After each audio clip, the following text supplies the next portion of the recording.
我们现在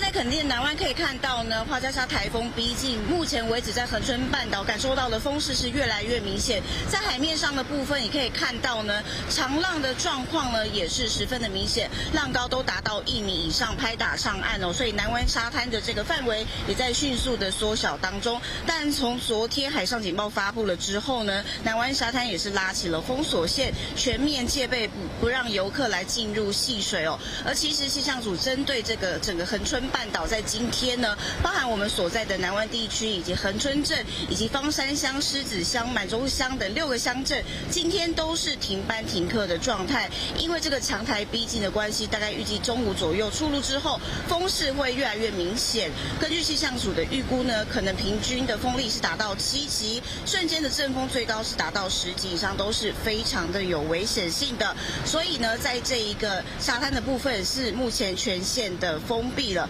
也是希望呢居民在家中呢是做好防台，严加戒备。以上就是在南湾为你掌握的状况。